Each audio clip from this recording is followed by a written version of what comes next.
Today, senators strike a deal to raise the debt limit and prevent the government from defaulting. But are they just kicking the can down the road? The real cost of inflation. Americans are paying hundreds of dollars more per month for daily expenses like groceries and fuel. It's adding up quickly. And Pfizer seeking emergency use authorization for another vaccine, this time for children as young as 5. But does the drug qualify? That and much more coming up on NTD Business. Good evening. Great to have you with us. I'm Paul Graney. A very quick update from Washington, where senators have struck a deal to raise the debt ceiling just a nudge. Republicans will work with Democrats to raise the limit by $480 billion, apparently enough to cover the government's bills through December. Good news for the government, but for everyone else, just means we'll have to go through the debt ceiling dance again at the end of the year. Republicans still insist if the Democrats want to raise the ceiling long term to fund their spending plans, they'll have to do it alone. And it comes as the International Monetary Fund warns that investors are scrutinizing some countries after they ran unprecedented deficits during the pandemic and ran up huge debts. It says governments should now plan a return to more sustainable budgets and establish policies that win the trust of investors. It didn't mention any country specifically, but most developed countries borrowed massive amounts of money last year to counter a lockdown-induced economic shock. It's not clear why the IMF is telling countries to plan reducing stimulus now. Just 10 months ago, it was telling them to spend as much as possible to stimulate the economy. Its report didn't mention rising prices, but inflation is being felt globally. Food and energy prices are rising fast around the world. Economists often define inflation as more money chasing the same amount of goods and services. A new report says inflation is costing the average American household an extra $175 a month. Gas, food, energy, transport, it's all more expensive. NTD's Phil Zoe has more. Prices have gone up for many things, from meat to milk to this bag of chips right here. Inflation is up 5%, and Americans are spending on average $200 more per month. So what is going on? We did a recent survey. We found that about 9 in 10 Americans have noticed higher prices this year. We're seeing the strongest inflation in more than a decade. At a local shop in downtown Manhattan, the manager says everything has gone up. Prices went up like 20 to 30%. Beverage prices, like especially Coca-Cola, they raised like $3 per case. But higher prices aren't the only problem. 6-7 months I've been looking for employees, and I called all the agencies, but there's nobody seems to be willing to work. Debt relief attorney Leslie Tame is busy helping both businesses and consumers. The fact that expenses have gone up so much that they can't keep up with the regular bills. Her phone has been ringing off the hook. Yes, business has been so busy lately. We have really exploded, I would say, in the last 6 months, especially on the small business side. Around 27 million American households say it's getting very difficult to pay daily expenses. That's up 8% from 2 months ago. Phil Zoe, NTD News, New York. And 2 founders of drug maker Moderna have made it onto the Forbes list of wealthiest Americans. They made the cut after the company developed COVID-19 vaccines that are used around the world. One of the company's top investors also made the list. They all now have a net worth between $5 and $6 billion each. Moderna has made billions of dollars in vaccine sales since the pandemic began. Same goes for Pfizer and BioNTech. But competitors Johnson & Johnson and AstraZeneca say they don't intend to profit from their vaccines. Now, Pfizer is asking for permission to vaccinate children as young as 5 years old. Multiple scientists and doctors, though, say there's enough evidence to prove that children can safely do without an emergency vaccine. NTD's Miguel Moreno has the details.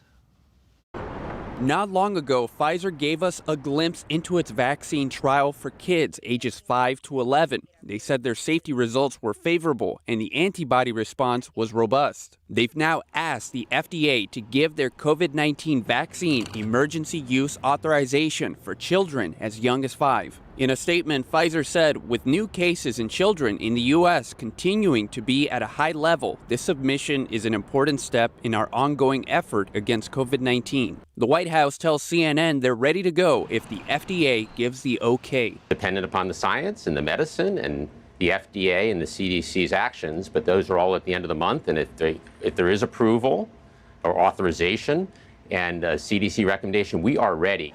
If the vaccine's given the go-ahead, parents will ultimately have the choice to vaccinate their children, unless they're compelled to. A recent poll shows that less than half of Americans are likely to vaccinate their 5 to 11-year-olds against COVID. For the FDA to issue an EUA, there needs to be proof that the people in question need the unapproved drug. But there is data that suggests that most children this young can safely do without the vaccine. In a statement, former Health and Human Services Advisor Paul Alexander said, "The risk of severe illness or death from COVID-19 in children is almost nil, statistically zero, and this evidence has accumulated well over a year now. In fact, we knew this for over 15 months. According to the CDC's latest numbers, 658 children have died in a way that involves COVID in the U.S. That's about 0.1% of the country's total reported COVID deaths. Pfizer says they cut down their normal 30-milligram doses to a third for children under 12. The FDA's advisory panel will meet on October 26th to consider the EUA.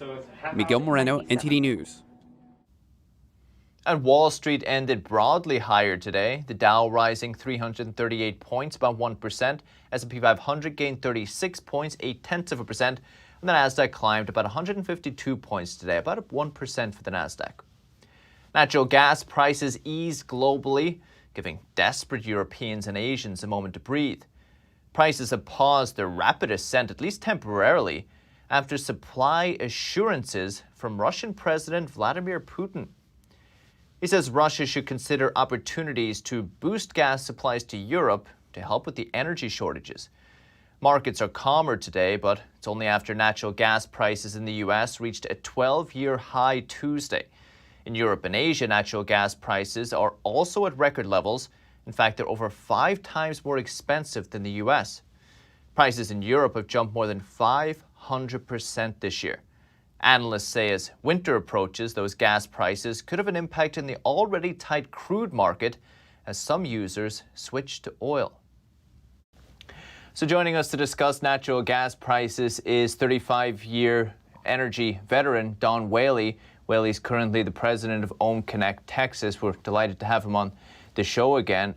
Don, it's been an incredible rally in the natural gas prices, as we spoke a little bit offline. Are you expecting it, particularly in the U.S., are you expecting it to continue through the winter? And when do you think it's going to start showing up in people's energy bills? Well, I think you called it, in the winter particularly. And it has been quite a run. It's been, natural gas is normally the less exciting energy commodity. Normally we talk about oil, which has had a bit of a run itself here of late. But natural gas had traditionally been a very regional commodity. But with the explosion in fracking and then increased productivity of natural gas in the U.S., we started exporting LNG, liquefied natural gas. And so now prices in the United States have to compete on a global scale. And while prices here are hovering in the high $5, low $6, depending on the trading day, in Europe and Asia, they're seeing the high 20s to $30 per MMBTU, which is million British thermal units for gas. And it's gotten to the point now where the uncertainty about the winter, the uncertainty about supply has led to hyper demand in those markets. It's begun to disrupt their economy. And so we in the States are faced with having to compete with that global pricing. Are we seeing the prices show up in energy bills already, or is this something that could come next year, for example? No, we'll see it as we roll through the end of the year, particularly on the heating side. Natural gas is a key component for electric generation, but it's much larger in home heating. And so we haven't really had that heating period yet where people will really start to feel the pinch will be as winter begins to roll in, as they begin to fire up the gas furnaces. And that 5x cost of what gas was just a year ago is going to start showing up on energy bills. You mentioned the prices here in the States, about $5, Europe about $30. Do these prices start to normalize? Are we going to start to see the prices in the U.S. naturally start to move up? We see prices move up. We won't see prices move to $30. It's not unreasonable to assume a normal, very cold winter that we could see gas prices in February timeframe, for example, trading in the $10 range or close to it. We won't see anything like what they're seeing because remember, they're using liquefied gas, so there's a delivery cost, there's a liquefaction cost, there's all sorts of pieces that go into delivering the same gas to those distant markets. If it were to hit $10, are you expecting it to affect business the same way it's happened in the UK? I believe some fertilizer companies had to cut production because the gas prices were too high, and that had knock-on effects for the food industry. Are you expecting anything like that in the States? If we get up into that sort of rarefied price zone, absolutely. And you mentioned fertilizer is a great example. Most people don't really realize the broad application of natural gas, but it's a primary feedstock in agricultural fertilizer. But it's not just that. It'll start to disrupt manufacturing because it's used for application and for heating. It's going to start to affect electricity prices because it's 30+%, depending on the market, but 30+% of electric generation is natural gas fired. And so those rises in the fuel cost translate directly to the cost of electricity. So it's more than just, I'm going to have a high heating bill. I'm going to have a high electric bill, and it's going to start to trickle into commodities. And it's going to start, right now we take energy out of the inflation indicators. But when that cost of energy starts to bleed into consumer products, which it will, no longer can we say, well, we don't have inflation, and we will. And it's going to be impactful. Don Whaley, Ohm Connect. And some Amazon workers are suing the company, saying it didn't pay them for time spent waiting to be screened for COVID-19. The warehouse workers say before going to work, they have to wait in long lines to answer questions and have their temperatures checked. It usually takes them from 20 minutes to an hour. The lawsuit says, according to Colorado state law, the company must pay them when they're required to be on work premises or on duty. More than 10,000 people are included in the suit, and there's a similar lawsuit in California where Amazon is arguing the screenings are mainly meant for the workers' benefit, so it doesn't need to pay them for that.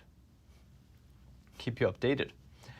And the number of Americans filing for unemployment fell last week after 3 straight weeks of increases. First-time filings dropped to 326,000. That's down nearly 40,000 from the week before and the first decline in a month. The total number of people on jobless benefits is also falling fast.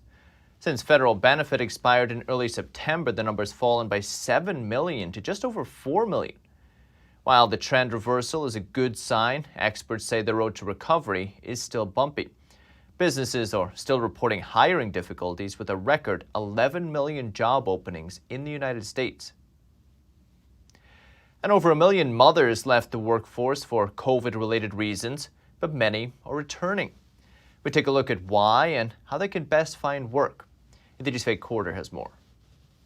Over 1 million mothers left the workforce during the pandemic. Now many are returning. For the first time since the pandemic, most of our schools in the U.S. are fully on site. This kind of shift provides a bit more permanency for parents of school-age kids. Leslie Ford is the founder of Mom's Hierarchy of Needs. She says many mothers were concerned about their children's well-being during the pandemic, which is why many left the workforce. If their children have needed more support, more guidance, are having greater struggles emotionally, greater anxiety, greater depression, then all bets are off.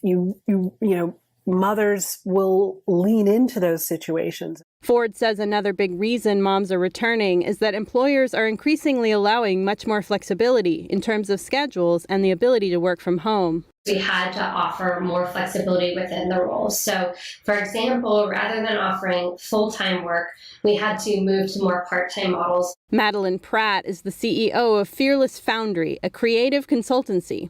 She says many of her employees who are mothers had far less time to work. The other thing that we all had to kind of work together on is determining when are those key time periods that we have to be present. So for each of us, pick up and drop off falls in different windows of the day, and we give our team members the ability to block out those times in their calendar so that they can be welcoming their kids home or picking their kids up, whatever they do. The Mom Project is a job board that connects mothers seeking work with employers seeking workers. The company has over 500,000 users who seek white-collar jobs. The employers they connect with generally give them work flexibility. Faye Quarter, NTD News. And it's apple picking season. One orchard in New York that's been around since 1916 says things are getting busy. But the family business is also facing some challenges. Here's NTD's Evelyn Lee with the owner. Apple picking season is in full swing, and we're joined now by the vice president of one of New York's favorite orchards, Indian Ladder Farms. Laura, it's great to see you. So, how has business been in the orchard so far this year? Oh, it's extremely busy. We have a lot of people coming out to pick apples. The store is very full. We had probably our busiest day ever last Saturday. So this season's going very well. And I imagine it must have been really popular for day trips recently, right? Given all the open space that you have? Yes. Well, we are, our farm is about 325 acres. And in the fall, we open up different sections of the orchard for apple picking to the public for apple picking. And then our farm store is here. So we have a lot of people coming to the store to buy apples that we've picked and put on the shelf, as well as eat at our restaurant. And we have a cidery and brewery, so people come and try the beer and hard cider. And we make our own sweet cider. So, everybody's here getting a lot of different things. Wow, that sounds amazing. But just to speak a little bit more about the business side of things, with recent issues about rising prices and a worker shortage, have you been affected by that at all? Oh, yes. We hire for us, a very large number of people for the fall season. So we do most of our business for the year in 8 weeks of September and October. And most of that is on the weekends. So we do hire a lot of people. We hire a lot of high school people. The teenagers have been basically available to work, but the adult workers, for working during the day when school's in session, have been hard to find. Especially to find people to work in our kitchens has been a particular challenge. Oh, that's interesting. So are you currently fully staffed, or are you seeing issues there? No, we are not fully staffed. We normally have 2 restaurant areas open, and currently we only have 1 open. We're also shorthanded. For our people working full-time, to have people working on their days off is hard. So we're struggling with that too. And what about the supply chain and trucking problems? How has that been for you? It's been difficult. We have had some problems getting merchandise for our store. Some of the vendors that we work with who make preserves that we sell, one of our main lines that we carry informed us that at the beginning of October that their prices were going to be going up 75%. Due to shortages of the fruits as well as the jars that they use. And we use large amounts of ingredients for our kitchens. So, we've had trouble getting shipments in. Fortunately, we were aware that we might have a problem. So we did start to stockpile certain things that we absolutely need.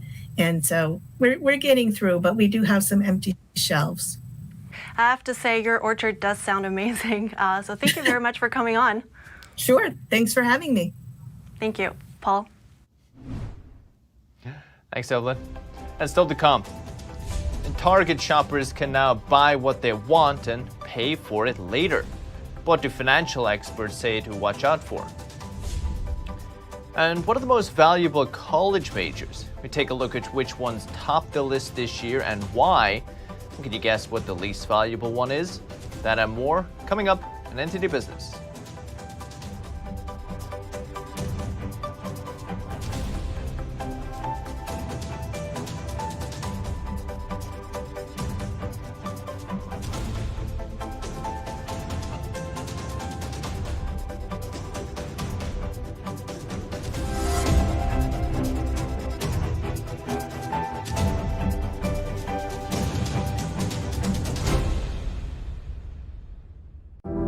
Secure, the true solution for your digital privacy and security.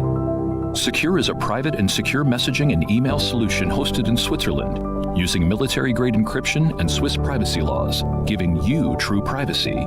Secure is 100% private and does not collect or sell any of your personal data. Secure's Helix technology connects you securely to our Swiss servers without the need of a VPN, guaranteeing privacy and security for all your communications. Secure Messenger doesn't require your phone number or any personal data that hackers target. Chat by Invites allows you to chat privately and securely with anyone outside of your secure network without the need for others to download Secure.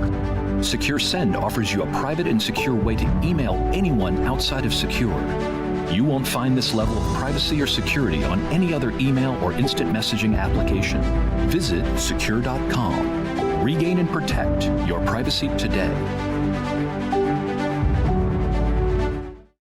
What does it mean to devote your life to the truth? Does it mean investigating communist subversion here in America?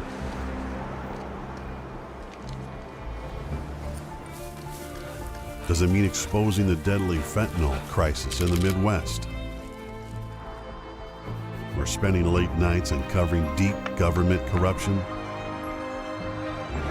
Does it mean persevering over 20 years, even after 4 masked men set one of our printing presses on fire last year? Because at a time when America's traditional values are under attack,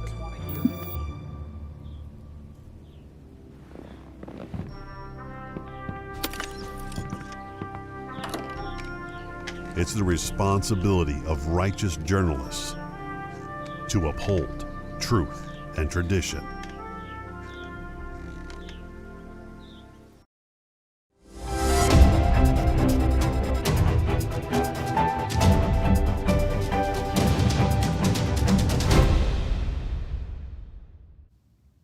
Welcome back. You want to snag some early holiday deals but short on cash? Well, Target's got you. That means you can buy what you want from Target today and pay for those purchases over time.